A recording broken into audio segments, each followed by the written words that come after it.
berlebihan.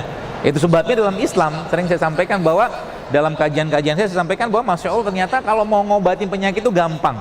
Ya seperti tadi Pak Samsu gitu kan, ngerti ini masalahnya apa gitu kan. Tubuh kita tuh sekarang saat ini kenapa jadi masalah? Karena pertama dia yang justru malah kita tidak banyak kasih nutrisi atau kasih zat gizinya, itu justru malah organ yang paling penting dalam tubuh kita. Organ tersebut namanya apa? Kolbu. Kita nggak tahu organ itu letaknya di mana, tapi Nabi pernah menyebutkan sebuah hadis, kata Nabi apa? Iza sholahat sholat jasad kulluhu wa iza fasadat fasada jasad kulluhu. Contoh begini. Kurma ini makanan sehat teman-teman sekalian. Ya, sangat sehat ya. Ya, dia mengandung besi, dia mengandung kalsium, dia mengandung berbagai macam bahan penting dalam tubuh kita. Tapi kalau seandainya kurma ini dimakan berlebihan, pasti muncul masalah. Seperti itu. Nah pertanyaannya, bagaimana kurma ini bisa menjadi makanan buat raga kita? Ya gampang, tinggal ambil kurma makan selesai, rehat kita. Tapi pertanyaannya, bagaimana kurma ini bisa menjadi makanan buat kolbunya kita? Caranya adalah Anda makan 1, 2, 3 butir kurma, lalu kurma tadi Anda kasih ke orang lain. Paham ya? Anda kasih ke orang lain, maka dia akan menjadi makanan buat kolbunya kita. Berupa apa? Berupa kasih sayang, berupa cinta, begitu. Ya, jadi waktu kita memberi sesuatu kepada orang lain dalam bentuk sedekah, sebenarnya kita bukan memberi fisik, tapi kita meluapkan perasaan atau mengalirkan atau menyalurkan perasaan kita kepada mereka. Itulah yang Nabi katakan, semakin sehat kolbunya, semakin sehat raganya. Jika kolbunya bermasalah, pasti raganya akan ikut-ikutan bermasalah. Ya, dan itu bisa kita pakai sebagai salah satu bentuk pengobatan. Itu sebabnya sering saya sampaikan di berbagai kajian saya katakan, coba ketika lagi ada sakit, jangan ujuk-ujuk datang kalau misalkan nggak emergensi. Jangan langsung katakanlah datang ke rumah sakit kalau tidak darurat ya. Jangan datang langsung ke terapis, ke herbalis, ke pembekam, jangan. Datang dulu ke Allah. Temui Allah. Berwudu dulu, sholat 2 rakaat, minta petunjuk sama Allah. Karena bisa jadi obatnya, sakitnya seseorang itu hanya mungkin dari sedekah yang berikan pada orang lain. Disebutkan dalam sebuah riwayat kisah di Saudi Arabia, ada seorang wanita sekalian. Wanita Saudi ini dia subhanallah kena kanker. Sudah cukup parah kankernya, dan dokter mengatakan nggak lama lagi usianya, seperti dengan teori pengobatan yang ada. Dan dalam rumah dia itu ternyata Masya Allah ada seorang wanita yang bekerja. Wanita itu orang Indonesia. Menariknya setiap per 2 jam wanita tadi, orang Indonesia tadi itu pergi ke toilet, ke kamar mandinya. Apa yang dikerjakan? Dia awalnya bingung, ini apa ini orang, kenapa bolak-balik kamar mandi? Ya. Dan Masya Allah tabarakallah, akhirnya baru ketahuan bahwa wanita tadi punya anak bayi di Indonesia, dan setiap dia ke kamar mandi itu membuang asinya dia buang.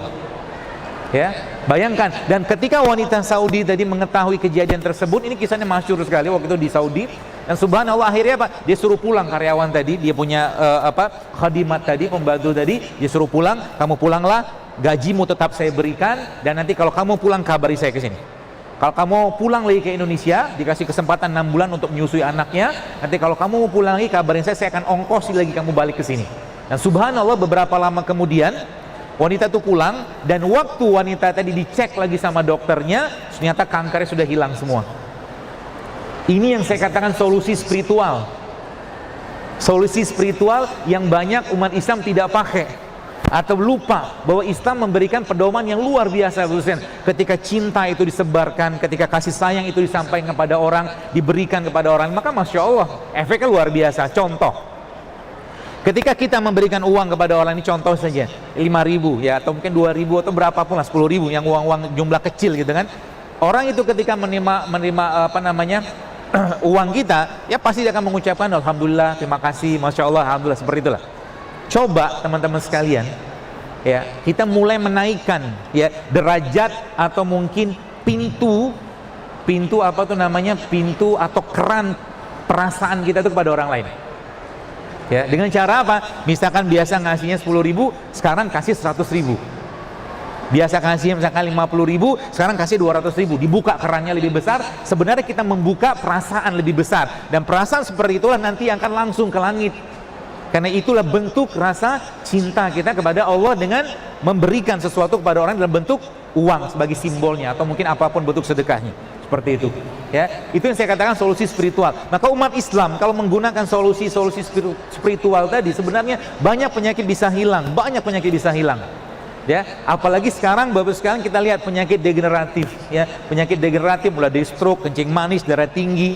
Solusi spiritualnya apa? Ada 3. Nanti saya akan sampaikan bahwa ternyata ada 3 poin penting yang akan saya sampaikan hari ini. Pertama, ya, dari KPA yang baru ditulis tadi. Ya, ada 3 U, ya, akan saya sampaikan. Yang pertama, bersihkan tubuhmu.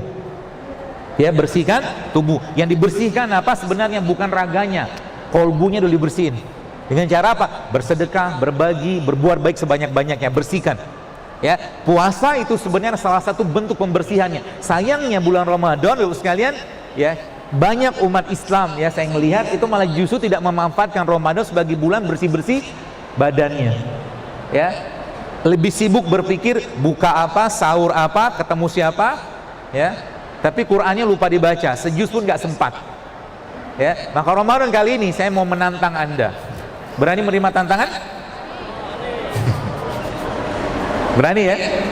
Ramadan kali ini Bapak sekalian, yang harus kita kerjakan nanti, bukan harus, ya, saya menantang Anda, yuk kurangi makan. Berani nggak? Kurangi makan, perbanyak ibadah. Siap?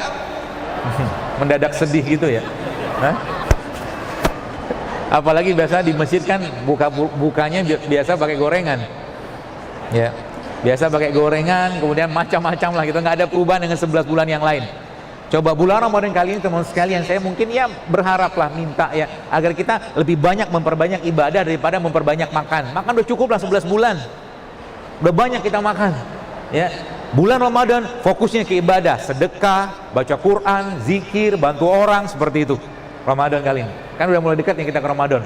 Pertama itu bersihkan tubuhmu. Maka sebenarnya tubuh kita Bapak sekalian sudah di set up sama Allah untuk bisa membersihkan tubuhnya sendiri.